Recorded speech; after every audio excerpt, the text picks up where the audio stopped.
Good morning बच्चों। Study 89 Patel YouTube channel में आप सभी का बहुत बहुत स्वागत है। बच्चों, आज हम पढ़ने जाएंगे हमारा ब्रह्मांड। इस सृष्टि में कितने ब्रह्मांड होते हैं, सौर परिवार, सौर मंडल। इस सौर परिवार में उस परिवार के सदस्य कितने संख्याएं हैं। ठीक है, जैसे सूर्य क्या है, चंद्रमा क्या है, नवग्रह क्या है। इस ब्रह्मांड में अनगिनत तारे, ये तारों की हम वर्णन और नवग्रहों, सूर्य, चंद्रमा, पृथ्वी परिवारों के बारे में हम इस पाठ में पढ़ेंगे, जिसमें बच्चों हम बहुत ही विस्तार से इन ग्रहों, नक्षत्रों, ठीक है, पक्ष इत्यादि के बारे में बड़ा विस्तार से इस वीडियो में समझेंगे। आइए वीडियो को शुरू करते हैं। वीडियो शुरू करने से पहले आपसे निवेदन है कि हमारे इस स्टडी 89 पटेल यूट्यूब चैनल को सब्सक्राइब करें, लाइक करें, साथ ही अपने दोस्तों को शेयर करें। और आपसे और बारंबार निवेदन है कि इस चैनल का बेल आइकन घंटी को दबाना ना भूलें, क्योंकि तभी आपको हमारा नोटिफिकेशन आप तक पहुंचेगा और आप जान पाओगे कि हम कितने वीडियो और कितने विषयों पर अपलोड करते हैं। आइए वीडियो को शुरू करते हैं। हमारा ब्रह्मांड।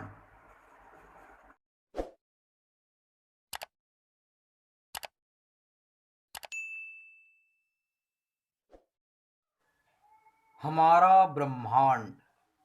अंधेरी रात में आकाश को देखिए, अनगिनत तारे टिमटिमाते दिखाई देते हैं। ध्यान से देखेंगे तो एक सफेद बहती हुई नदी सी भी दिखाई देगी। इसे हम आकाश गंगा कहते हैं। ठीक है, अंधेरी रात में हम आकाश की ओर जब देखते हैं तो बहुत सारे तारे दिखाई देते हैं। जब ध्यान से देखते हैं तो उसमें एक सफेद बहती हुई नदी की तरह दिखाई देता है, जिसे हम आकाश गंगा कहते हैं। उजियारी रातों में मक्खन की टिकिया सा चमकता हुआ चंद्रमा भी दिखाई देता है। यह लगातार घटता बढ़ता रहता है। ठीक है, तो हम सब देखे हैं कि रात के समय आसमान में सफेद, एकदम मक्खन की तरह, दूध में जब मक्खन निकलता है तो मक्खन कितना सफेद रहता है, तो उस मक्खन की तरह टिपका सा चमकता हुआ चंद्रमा दिखाई देता है, जो कि लगातार यह घटता बढ़ता रहता है।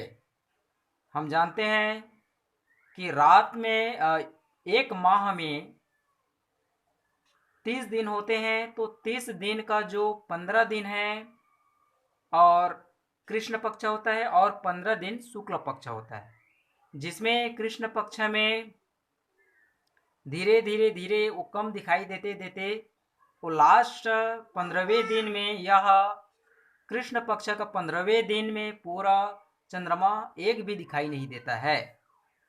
ठीक है, उसी प्रकार शुक्ल पक्ष में धीरे धीरे चंद्रमा दिखाई देना शुरू हो जाता है और देते देते 15वें दिन में चंद्रमा पूर्ण रूप से गोल दिखाई देता है। इस दिन को पूर्णिमा का दिन कहते हैं। आगे हम और पढ़ेंगे।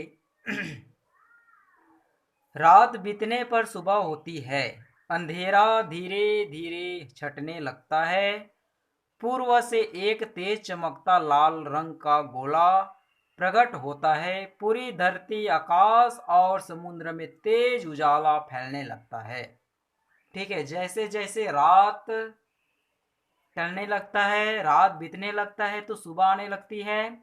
जैसे सुबह आती है तो अंधेरा क्या हो जाता है, धीरे धीरे धीरे धीरे हटने लगता है और एक तेज चमकता हुआ लाल रंग का गोला प्रकट होता है, जिसके कारण से, जिसके प्रकाश से पूरे आकाश, पूरे धरती, समुद्र तेज उजाला से क्या हो जाता है, प्रकाशमान हो जाता है, जिसे हम कहते हैं सूर्य।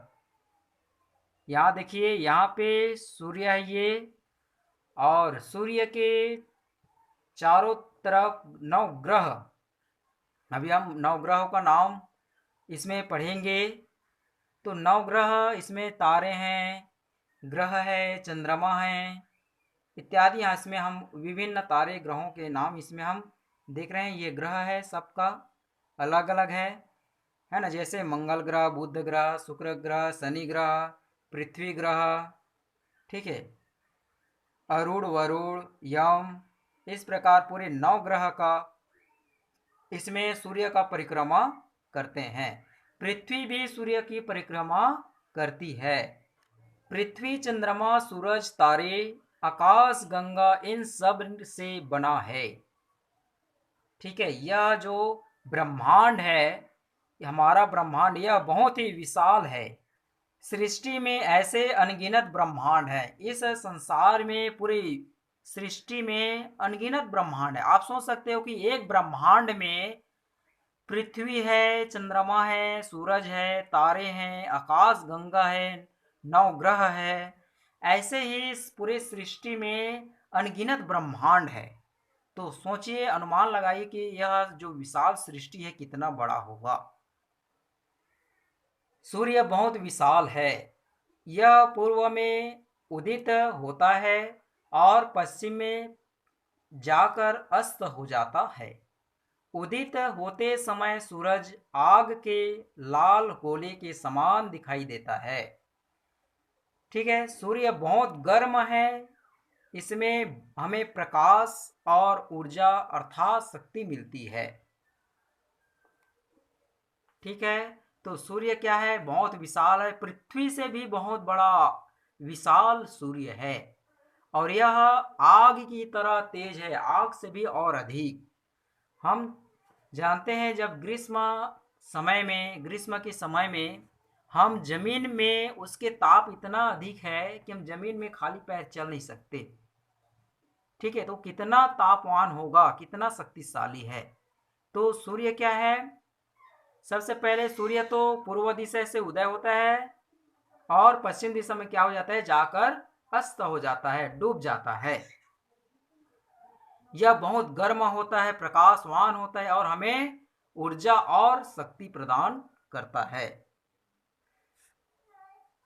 सूर्य के उगने से ही दिन का प्रारंभ होता है, इसे प्रातः काल कहते हैं। सूर्य जब ठीक हमारे सिर के ऊपर आ जाता है तो दोपहर होती है, यह मध्याह्न काल कहलाता है।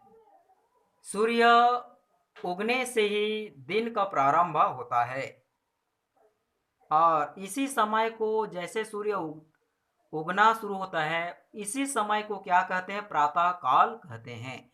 सूर्य जब हमारे सिर के ऊपर आ जाता है तो दोपहर होती है और इसी को मध्याह्न काल कहा जाता है।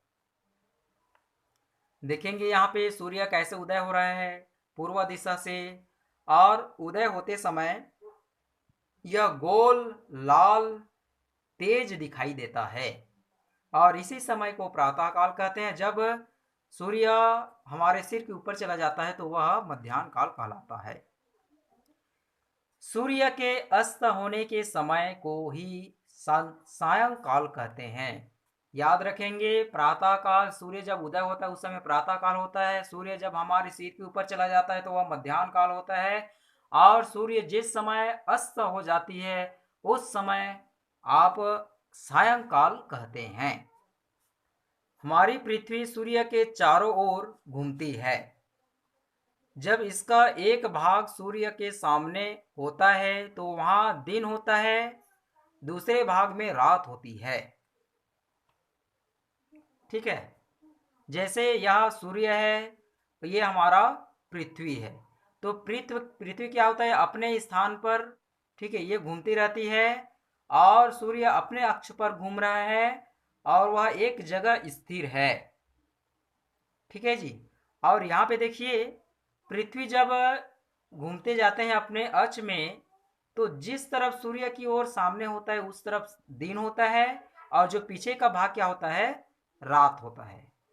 फिर यदि घूमते घूमते अगर ये आगे चला जाएगा तो यहाँ पे दिन हो जाएगा और ये वाला भाग क्या हो जाएगा, रात हो जाएगा। ठीक है, तो यह पृथ्वी अपने अक्ष पर वह चक्र की तरह घूमते रहते हैं, जिसे पृथ्वी अपने एक चक्कर लगाने में, अपने ही अक्ष पर एक चक्कर लगाने में 24 घंटा का समय लगता है। और पूरे सूर्य का परिक्रमा करने के लिए, अब यहाँ पे देखिए ये पूरा इसका सूर्य की परिक्रमा करते जाएगा धीरे धीरे, तो वह 365 दिन अर्थात एक वर्ष में वह सूर्य की पूरा परिक्रमा कर लेती है। सूर्य के अस्त हो जाने पर अंधेरा छा जाता है, रात का समय प्रारंभ हो जाता है, आकाश में तारे दिखाई देने लगते हैं। ये है तो बहुत बड़े, पर बहुत दूर होने से यह छोटे छोटे दिखाई देते हैं। इन तारों के बीच में ज्यादा चमकने वाले तारे ग्रह हैं, जिनका इनका जन्म सूर्य से ही हुआ है। इनकी संख्या 9 है। इनका नाम इस प्रकार हम यहाँ पे देखेंगे। ठीक है, तो सूर्य जब अस्त हो जाते हैं तो बहुत अंधेरा छा जाता है। सही बात है, सूर्य जब अस्त हो जाता है तो चारों तरफ क्या हो जाता है, अंधेरा ही अंधेरा हो जाता है। रात का समय प्रारंभ हो जाता है, आकाश में तारे पूरे चारों तरफ दिखाई देने लगते हैं। और यह जो तारे बहुत बड़े बड़े हैं, पृथ्वी से भी बड़ा बड़ा है, परंतु हमसे बहुत दूर होने के कारण क्या होता है, बहुत छोटा दिखाई देता है। और इसमें 9 ग्रह है जो बहुत चमकीले होते हैं। ठीक है, और क्या क्या होते हैं देखिए, पहला मंगल ग्रह, बुध ग्रह, दूसरा गुरु, तीसरा शुक्र ग्रह, पांचवा शनि ग्रह, पृथ्वी, अरुण, वरुण, यम। ये हमारे इस ब्रह्मांड में, हमारे इस ब्रह्मांड में 9 ग्रह है। ठीक है, जिसमें मंगल, बुध, गुरु, शुक्र, शनि, पृथ्वी, अरुण, वरुण और यम। इस प्रकार सूर्य और उनके 9 ग्रहों के परिवार को सौर परिवार या सौर मंडल कहते हैं। तो सौर मंडल किसे कहते हैं, सौर परिवार या सूर्य है और उसके 9 ग्रह है, जितने भी तारे हैं, ठीक है, पूरे मिलकर क्या हो जाता है, एक सौर परिवार है, एक परिवार है। जैसे अपने घर में माता पिता भाई बहन, ठीक है, एक परिवार होते हैं, उसी प्रकार पूरे ब्रह्मांड में अपने सौर परिवार में एक सौर परिवार है, जिसमें नवग्रह आते हैं, सूर्य आते हैं, और इसी को सौर मंडल कहते हैं। पृथ्वी सहित सभी ग्रह सूर्य के चारों ओर परिक्रमा करते हैं। ठीक है, हम जानते हैं कि जितने भी ग्रह है, 9 ग्रह है। चंद्रमा, ध्यान रखेंगे कि चंद्रमा क्या है, पृथ्वी का उपग्रह है, वह ग्रह नहीं है, पृथ्वी का उपग्रह है, पृथ्वी का चक्कर लगाते हैं। तो जितने भी ग्रह है वो सूर्य की चारों ओर परिक्रमा करते हैं। जैसे पृथ्वी भी अपने चारों ओर सूर्य की परिक्रमा करते हैं, जो कि 365 दिन में वह पूरा कर पाते, 365 एक साल में। इस अवधि यहाँ पे देखिए, चारों ओर परिक्रमा करते हैं। पृथ्वी को सूर्य की परिक्रमा करने में 365 1/4 दिन लगते हैं। इस अवधि को वर्ष कहा जाता है, एक साल लगता है। ये जो देख रहे हैं ये ग्रह है, जो कि यहाँ पे सूर्य है, सूर्य की चारों ओर ये क्या कर रहे हैं, परिक्रमा कर रहे हैं। चंद्रमा पृथ्वी का उपग्रह है, यह पृथ्वी के चारों ओर परिक्रमा करता है। जो अभी हमने आपको बताए हैं कि चंद्रमा क्या है, पृथ्वी का उपग्रह है, इसलिए यह 15 दिन पृथ्वी के एक भाग के सामने रहता है और उसे शुक्ल पक्ष कहते हैं, और शेष 15 दिन यह दूसरे भाग में जाता है, इस कारण अंधेरा रहता है। इसे कृष्ण पक्ष कहा जाता है।